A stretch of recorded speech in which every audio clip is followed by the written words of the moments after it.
అందరికీ నమస్కారం. ఈరోజు మన ఛానల్కు ప్రముఖ ఆధ్యాత్మిక వాస్తు జ్యోతిష్య శాస్త్ర పండితులైన శ్రీ వైవిఎస్ఎస్ గిరిరావు గారు విచ్చేసి ఉన్నారు. నమస్కారం గిరిగారు. నమస్తే అమ్మా అపర్ణ. గురువుగారు, రాశులలోనే మొట్టమొదటి రాశి అయిన మేషరాశి వారికి రాబోయే ఆగస్టు మాసంలో ఎటువంటి రాశి ఫలితాలు కలగబోతున్నాయి? వారికి విద్య, వైద్య, ఆరోగ్య, వ్యాపార రంగాలలో ఎటువంటి మార్పులు చోటు చేసుకోబోతున్నాయి తెలియజేస్తారా గురువుగారు? అలాగేనమ్మా. అందరికీ శుభాభినందనలండి. ఓం శ్రీ గురుభ్యో నమః. మనం ఆగస్టు మాసంలోకి అడుగు పెట్టేశాం. ముందుగా మేషరాశి వాళ్ళ ఫలితాల గురించి వివరంగా తెలుసుకుందాం. ముందు అసలు మేషరాశి వాళ్ళ లక్షణాలు ఎలా ఉంటాయంటే, వీళ్ళు ఒక ఫైర్ బ్రాండ్ లాగా, ఒక ఉత్సాహము, ఎందులోనైనా సరే ముందుండాలనే తపన వీళ్ళకి చాలా సొంతం. ఈ రాశి వారికి జీవితంలో ఎప్పుడూ ఒక విధమైన ఉత్సాహంతో ఉంటారు. మేషరాశి వారు సహజమైన నాయకత్వ లక్షణాలు, ఏ పనికైనా ముందుండి నడిపించడం, బాధ్యత తీసుకోవటము, కొత్త విషయాలను ప్రారంభించడంలో మీరు ఎప్పుడూ ముందుంటారు. మీరు ఎటువంటి సవాళ్ళనైనా ఎదుర్కోవడానికి వెనుకాడరు.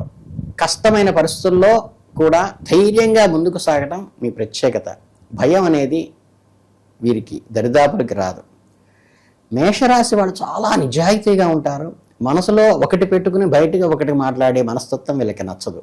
ఏదైనా విషయాలు సూటిగా స్పష్టంగా చెప్పాలనుకుంటారు. వీరిలో శక్తి సామర్థ్యాలు చాలా ఎక్కువ ఉంటాయి. ఏ పని చేపట్టినా ఎంతో ఉత్సాహంతో వేగంగా పూర్తి చేయడానికి ప్రయత్నిస్తారు. నిరంతరం చాలా యాక్టివ్గా ఉండటానికి ప్రాథమికంగా ఇష్టపడతారు.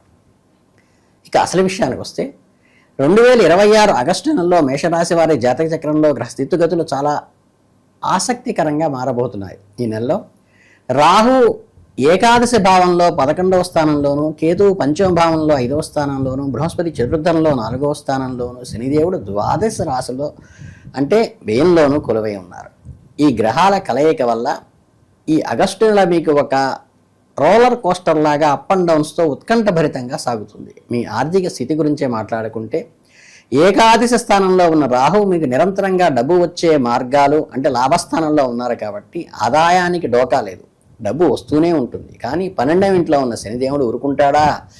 ఆయన మీ ఖర్చులు అమాంతరం పెంచేస్తూ ఉంటాడు. అంటే ఒక డబ్బు నెలలాగా వస్తున్నప్పటికీ నెలలాగా ఖర్చు అయిపోతూ ఉంటుంది. మీ ఆర్థిక పరిస్థితి కొంచెం తగ్గుముఖం పట్టే అవకాశం అయితే సూచించాలి. ధైర్య సాహసాలతో ఎందు ముందుకు పోదామని చూసినా ఏదో ఒక రూపంలో ధనవ్యయము, అంటే అన్ఎక్స్పెక్టెడ్ ఎక్స్పెండిచర్ ఎక్కువ పడుతూ రిస్క్ తీసుకుంటే దెబ్బ తగులుతుందేమో అనిపించే పరిస్థితికి వస్తారు. వ్యాపార రంగాల గురించి చూస్తే, ఉద్యోగం చేసేవారికి నెల పని ఒత్తిడి మామూలుగా ఉండదు. విపరీతమైన కష్టాలు, పరుగులు పెట్టాల్సిన పరిస్థితి కూడా వస్తుంది. కానీ మీకున్న యాక్టివిటీతో అవన్నీ జయిస్తారు.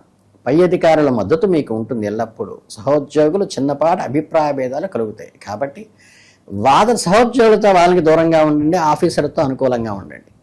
10వ ఇంటి అధిపతి అయిన శని 12వ ఇంట్లో ఉండటం వల్ల మీకు ఆఫీసు పనుల మీద ఒక రాష్ట్రం నుంచి మరో రాష్ట్రానికి లేదా ఏకంగా విదేశాలకు వెళ్ళే అవకాశాలు కూడా దీనివల్ల పాజిటివ్గా వస్తాయి. ఆగస్టు 5వ తేదీన బుధుడు మీ చతుర్థ భావంలో, తర్వాత 22వ తేదీన 5వ భావంలో మారటం వల్ల కెరీర్లో కొన్ని కుదుపులు ఉంటాయి. నెలాఖరులో ఉద్యోగం మారాలి అనుకునే వారికి మంచి అవకాశాలు వస్తాయి. వ్యాపారంలో పెట్టుబడులు పెట్టేటప్పుడు జాగ్రత్త అవసరం. కొత్త భాగస్వామ్యాలను మొదలుపెట్టే ముందు 1కి 2 సార్లు ఆలోచించండి. మిత్రులతో కలిసి చేసే వ్యాపారాల్లో లాభాలు ఆశాజనకంగా ఉంటాయి. వ్యాపారం చేసేవారికి ఈ నెల కాస్త మందకొడిగా సాగుతుంది. వ్యాపార భాగస్వామ్యాలతో మనస్పర్ధలు వచ్చే అవకాశం ఉంది. కనుకేంటంటే, భూమి లేదా రియల్ ఎస్టేట్ రంగానికి సంబంధించిన వారు మాత్రం చక్కగా పండగ చేసుకోవచ్చు. ఎందుకంటే 2026 ఆగస్టు నెలలో భూ సంబంధమైన వ్యవహారాలు చాలా ఈజీగా పరిష్కారం అవుతాయి. ఈ నెల ఒక మంచి యోగకాలంగా కూడా నడుస్తుంది. సహజంగా మీ మాటలు బాగా చలామణి అయ్యేటువంటి ఎవరైనా క్రీడాకారులు, స్పోర్ట్స్ రంగంలో ఉన్నారో, మీడియా రంగంలో ఉన్నారో, పని ఒత్తిడి వల్ల, గ్రహాల ప్రభావం వలనో మీకు అప్పుడప్పుడు కొంచెం ఇబ్బందికరంగా ఉన్నా, ఏ పని చేయాలనే స్తబ్దతలాగా వస్తుంది. అంటే ఏం చేస్తానులే, అవుతుందా కాదా అనేది. కానీ దాన్ని మీ ఓపికతో జయిస్తారు. జీవితంలో ప్రేమ వ్యవహారాల గురించి మాట్లాడుకుంటే, ఇంట్లో బృహస్పతి 4వ ఇంట్లో ఉండటం వల్ల చాలా శాంతియుతంగా వాతావరణం ఉంటుంది. పెద్దల ఆశీస్సులు లభిస్తాయి. ఆగస్టు 12 తర్వాత బృహస్పతి ఉచ్చ స్థితికి చేరడం వల్ల ఇంట్లో ఏదైనా శుభకార్యం జరగటం కానీ, బంధువుల రాక కానీ, మీ తల్లిగారి ఆరోగ్యం మెరుగవుతుంది, తండ్రి గారికి కూడా పని భారం పెరుగుతుంది. చక్కగా అందరూ అక్క చెల్లెలతో మాట విభేదాలు వచ్చినప్పటికీ కూడా అందరూ కలిసి ఎంజాయ్ చేసేటువంటి అకేషన్ అయితే ఆగస్టులో వస్తుంది. అలాగే గృహ మార్పులు కూడా ఉండే అవకాశం సూచించక తప్పదు. తెలిసిన వారు లేదా దగ్గర వారి నుంచే మీకు వ్యతిరేకతలు ఏర్పడతాయి. మీ కొలీగ్స్తో ఎక్కువగా జాగ్రత్తగా ఉండి, ముఖ్యంగా ఆడవాళ్ళతో. చిన్న మాట జారినా పెద్ద గొడవలు అయ్యే అవకాశం ఉంది. ఇక ప్రేమలో ఉన్న వారికి నెల కొంచెం గడ్డుకాలంగా ఉంది. పంచమంలో కేతు ఉండటం వల్ల ప్రేమికుల మధ్య అపార్థాలు, ఒకరి మీద ఒకరు అనవసరమైన అనుమానాలు సృష్టించుకునే విధంగా ఉంది. ఆగస్టు 17న సూర్యుడు కూడా 5వ ఇంట్లోకి రావడం వల్ల ఇద్దరి మధ్య ఈగోలు పెరుగుతాయి. పెళ్ళైన వారికి కూడా జీవిత భాగస్వామితో, స్పౌస్తో కొంచెం ఇబ్బందులు, చికాకులు కలిగే అవకాశం ఉన్నది. ఇక మీ ఆరోగ్యం విషయానికి వస్తే మీరు చాలా అంటే చాలా జాగ్రత్తగా ఉండాలి. రవి, శుక్రులు, కేతువుల స్థానాల వల్ల మీ రోగనిరోధక శక్తి కొంచెం సన్నగిల్లుతుంది. కాళ్ళు నొప్పులు, దెబ్బలు తగలటము, ఐ సంబంధమైన రిలేషన్లు కొంచెం ఎలర్జీ కలగటం, కడుపుకు సంబంధించిన సమస్యలు, అజీర్ణ, ఎసిడిటీ, కొలెస్ట్రాల్ పెరగడం లాంటివి కూడా వచ్చే అవకాశం ఉన్నది. ఈ నెలంతా బయట ఫుడ్కి, జంక్ ఫుడ్కి, నిల్వ ఉంచిన పదార్థాలు పూర్తిగా అవాయిడ్ చేయటం మేలు. నీళ్లు ఎక్కువగా తాగండి. విద్యార్థులకు కూడా ఈ నెల మీద ఏకాగ్రత కుదరక చాలాసార్లు సవాళ్లుగా ఎదుర్కొంటారు. కాబట్టి కష్టపడి చదవటం ఒకటే మీకు శ్రీరామ రక్ష.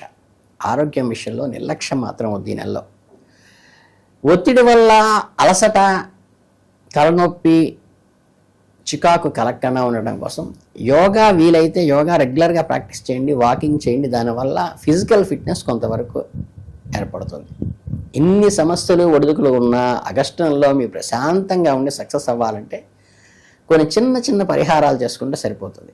అంటే గుడిలో ఎర్రటి త్రికోణ ఆకారంలో ఉండే జెండాను దానం చేయటం కానీ, వినాయకుడి గరికను సమర్పించటం కానీ దుర్వాయుగ్నం. అలాగే సూర్య భగవానుడికి అర్ఘ్యం, జలం అర్పించడం కానీ, మీతో పాటు పురాతన జ్యోతిష గ్రంథాలు చెప్పినట్లుగా సోమవారాలందు శివుకి పంచామృత అభిషేకము, మారేడు పత్రితో పూజలు, ప్రదక్షిణలు చేయడం కూడా చాలా శివానుగ్రహానికి అనుకూలంగా ఉంటుంది.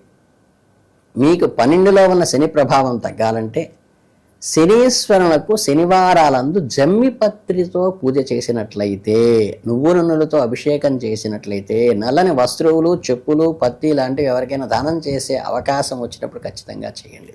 అలాగే శ్రీ వెంకటేశ్వర స్వామి గుడిలో ప్రదక్షిణాలు, తులసి దళాలతో స్వామికి అర్చన, దద్దోజనం లాంటివి నివేదన సమర్పించడం భక్తులందరికీ చాలా మంచిది. ఆర్థిక సమస్యలు, కోర్టు వ్యవహారాలంటి సమస్యలు ఇట్టే తీరిపోతాయి. ఆడవారి వాళ్ళ కుటుంబంలో వచ్చే గొడవలు తగ్గాలంటే శుక్రవారాలందు దుర్గాదేవికి ప్రదక్షిణ చేయడం కానీ, లలితా సహస్రనామం కనుక వస్తే చక్కగా రోజు అది పారాయణ చేసుకోవడం కానీ చాలా మంచిది. మీకు ఏవైనా పెళ్లి సంబంధాలు సెట్ అవ్వకపోయినా, ఇంట్లో పిల్లల చదువులు సాగకపోయినా చక్కగా హనుమత్ ఉపాసన కానీ, హనుమత్ మంగళాష్టకం కానీ, హనుమంతుడికి ఆగపూజలు చేయించడం కానీ వివాహ సమస్యలు ఖచ్చితంగా తీరుతాయి. వాళ్ళ చేత 40 రోజులు ప్రదక్షిణ చేయించి మీరు పూజ చేస్తే కూడా తగ్గుతాయి.